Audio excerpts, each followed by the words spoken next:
হ্যাঁ ডাক্তারবাবু, আমি আপনার দীপা চিনতে পেরেছেন তো?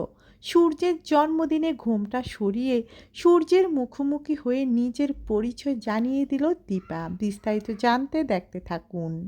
বন্ধুরা, অনুরাগের ছোঁয়াতে আমরা সবাই দেখতে পারবো জন্মদিনে দীপার জন্য ভীষণ কষ্ট পায় সূর্য। সূর্য বলে, দীপা আজকে তুমি আমার পাশে নেই, এভাবে আমি কেক কাটবো কখনো ভাবতেও পারিনি।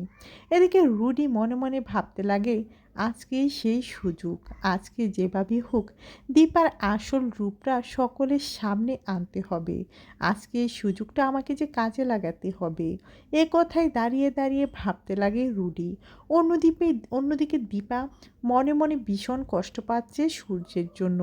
আর বাড়িতে আত্মীয় স্বজন এসেই বলতে লেগেছে, লাবণ্য নেই, দীপা নেই, এ বাড়িতে অনুষ্ঠান হচ্ছে, আমাদের না ভালো লাগছে না। দীপা মনে মনে বলে, আপনাদের বড় বউ আপনাদেরকে আপ্যায়ন করছে, হয়তো সে তার আসল পরিচয় নিয়ে কারোর সামনে আসতে পারছে না। তারপরেই আমরা দেখতে পারবো কিছুক্ষণের মধ্যে সূর্য বলে, তুমি কি দীপা? কেন আমার এমনটা মনে হচ্ছে তুমিই আমার দীপা, সত্যি করে বলো তো। চুপচাপ করে দাঁড়িয়ে থাকে দীপা। দীপার মুখে কোনো কথাই থাকে না। অন্যদিকে সোনা ও রূপা দুজনে অবাক হয়ে দাঁড়িয়ে সূর্যের কথাগুলি শুনতে লাগে। যারা গেস্ট এসেছিল ওরা বলছে, আপনাদের বাড়িতে সবসময় এমন নাটক হয়, এমন নাটক দেখার জন্য আমরা আসিনি, আমরা চলে যাচ্ছি। গেস্টদেরকে অনুরোধ করে থাকার জন্য প্রবীর। তারপরেই আমরা দেখতে পারবো কেক চলে আসে। কেক কাটার জন্য সূর্যকে ডেকে নিয়ে চলে যায়। সূর্য দাঁড়িয়ে থাকে দীপার জন্য, অপেক্ষা করতে লাগে দীপা কখন আসবে, কখন সূর্যের সঙ্গে একসাথে হয়ে কেক কাটবে।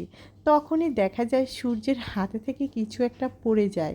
দীপা সেটাকে তুলে দেয়।